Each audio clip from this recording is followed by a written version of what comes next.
Shalom, shalom, everyone. Thank you for joining me once again. Believe it or not, we are working our way towards the finish line of the so-called 613 laws and finding out that indeed some of them are not laws, but traditions that have been added.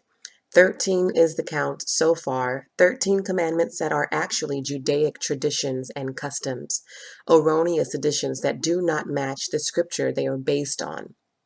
If you don't already have the Judaic list of 613, you can download it from Shabbat.org or Aish.com. Search 613 and it should pull up for you. You can follow along with me. Each law is listed with its scriptural reference right alongside it. I will give credit to Maimonides for categorizing the commandments in a way that is comprehensive.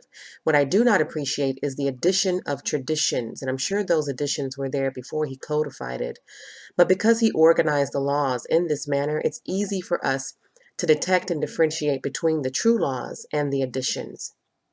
If you pull up the scriptural reference and it says nothing about the law on the list, that's either because its actual scriptural reference is not found in that scripture but elsewhere, or it's a made-up law that should not have been added.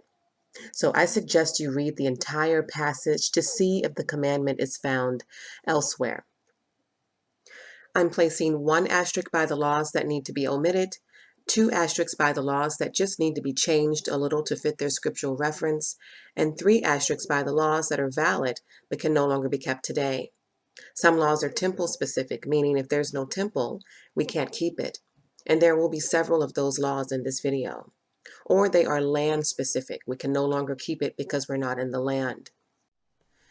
So let's get started. Our last video talked about forbidden foods and mixed foods planted together or genetically modified such that they no longer had the nutrition that they should have. So I want to skip ahead a little and look at laws number 234 through 238 because they too deal with mixed species.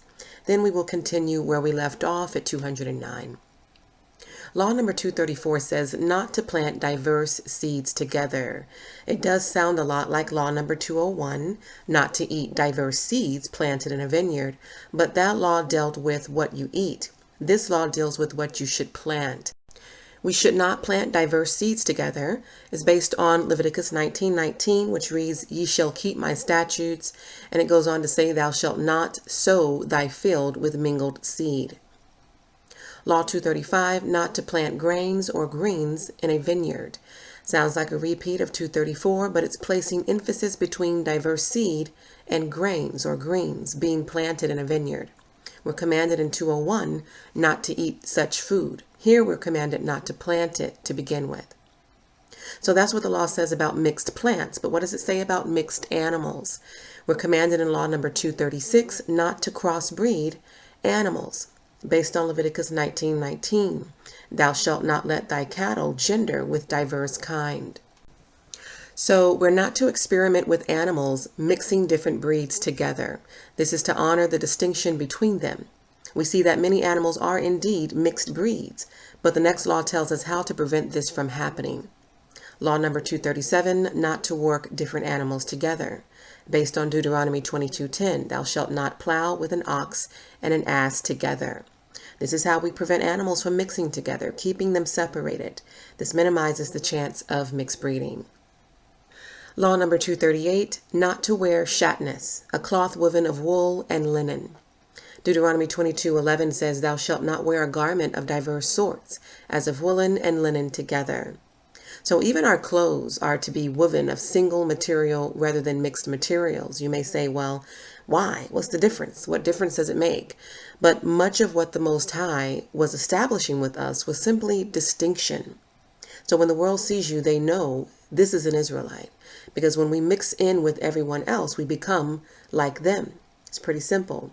People always quote the scripture about being ashamed of Christ among men. What about us as a nation being ashamed of the Most High among men? Everything the Most High has done to establish his people was purposed to distinguish us from the rest. And if we obey those commands, we're essentially saying we're not ashamed to look like Hebrew Israelites, to dress like a Hebrew Israelite, to have the mezuzah on our doorposts, the tassels on our garments. We're not ashamed of who we are. Moving on now to the laws of oaths. Oaths are all about integrity and character, ethics, doing the right thing, doing what you said you would do, keeping your promises. Your actions are telling of your character. And so this section of laws starts out with the Most High's integrity and character. Law number 209, not to swear falsely in the Most High's name. It's based on Leviticus 19:12. Do not swear falsely by my name, and so profane the name of your God. I am the Most High. If you look back on law number 7, not to profane his name, we see here one of the ways to profane his name is to swear falsely by it, associating the Most High's name with something it should not be associated with, like a lie, mixing the Most High, who's the truth, with a lie to try to give credibility to that lie. Maybe the best example is when you're watching an award ceremony on TV and someone who creates the most distasteful, classless, and disrespectful, degrading music goes up to accept the award. And the first thing they say is, I want to give thanks to God. Your music has never mentioned God ever. In fact, you've done nothing but degrade women, degrade Black America, but now you want to associate what you do with God. You can't do that. Why? Because everything birthed from him looks like him. True ambassadors of him look like him. You can't be half naked every time you perform and then thank God every time you win an award. Most High has nothing to do with that award, nor does thanking him validate what you do. So we can't put his name on our mess in an attempt to make our mess good. This law is about swearing falsely in the Most High's name, associating him with something he should not be associated with. He's just as concerned with his name being attached to falsehoods as he is concerned with the falsehoods themselves. Law number 210, not to take the Most High's name in vain. Based on Exodus 20, verse 7, thou shalt not take the name of the Most High in vain, for the Most High will not hold him guiltless that takes his name in vain. In these laws, we're seeing how the Most High is demanding his respect. So these laws are in regards to his person, his integrity, his character. We're commanded not to use his name in vain. Don't just throw it around meaninglessly in conversation. Vain means without value or worthless or false. When his name is misused, the perception of his integrity is tainted. The world may refer to him in various ways, but we are to uphold him always. When he says he will not hold anyone guiltless, that means he intends to hold those accountable who misuse his name. Law 211, not to deny possession of something entrusted to you. Based on Leviticus 19:11, ye shall not steal, neither deal falsely, neither lie one to another. This law deals with stealing. We're commanded not to deny possession or take what is not our own. You let me borrow $100, and I later claim I never got it from you. You entrusted me with something, and now I'm denying possession of that something. I basically stole it. Thieves have rotten character. Get your own. Don't wait until someone works hard for theirs and then take it from them. That's nasty. It's rotten. Get your own. And if you don't know how, ask. Learn how. And then go get it the proper way, the honest way. Because face it, it's no fun being rich with possessions you stole, but constantly have to look over your shoulder so you don't get caught. And then having to do time when all you had to do was live honestly instead of robbing others of what they worked hard for. It's not worth it. I don't think any of my listeners fall into this category, but we all come from somewhere and struggle with something. So that may be your struggle, wanting to provide for your family or have a certain lifestyle that you're willing to do anything for. Sacrificing your integrity. Don't be that person. Everything we do it with respect and honor. We represent the Most High in all that we do. Law 212, not to swear in denial of a monetary claim. Same scripture, Leviticus 19:11, ye shall not steal, deal falsely, or lie one to another. This law deals with lying, particularly about a monetary claim. The best reference for this law is found in verse 13, which reads, thou shalt not defraud thy neighbor, neither rob him. The wages of him that is hired shall not abide with thee all night until the morning. So this is the monetary claim the law is talking about, wages. If you're a business owner, you're commanded here to pay your employees on time. Scripture says the wages shall not abide with you all night until the morning, meaning you need to pay the people who labor for you and have a monetary claim on their wages. Do not deny them their pay. Again, laws 209 through 213 are all about oaths, keeping the Most High at a certain level of integrity, and us living up to that level in our daily lives. Law number 213, to swear in the Most High's name to confirm the truth when deemed necessary by court, is based on Deuteronomy 10:20, thou shalt fear the Most High and swear by his name. The commandment found here is to swear by the Most High's name. You'll see this acted out in court when they make you put your hand on the Bible and make you swear on it to tell the truth and nothing but the truth, so help you God. So they are keeping that portion of the law. Now we're getting into laws of vows. Law number 214, to fulfill what was uttered and to do what was avowed. Laws about keeping your word. We see this law is based on Deuteronomy 23:23, but is best represented in verse 24, which reads, that which is gone out of thy lips thou shalt keep and perform, even a free will offering according as thou hast vowed unto the Most High, which thou hast promised with thy mouth. We're commanded to keep the promises we make to others. Our reliability is our credibility. Law number 215, not to break oaths or vows, based on Numbers 30, verse 3. But this commandment is a repeat of law number 214, found in Deuteronomy 23:23, not to break a vow. It did not need to be repeated, and it should be omitted. Law number 216, for oaths and vows annulled, there are laws of annulling vows explicit in the Torah. This law is based on Numbers 30, verse 3 through 16. It's a long passage, so I will not read it, but it deals with what happens when a woman has made a vow and her father either agrees with it or disagrees with it.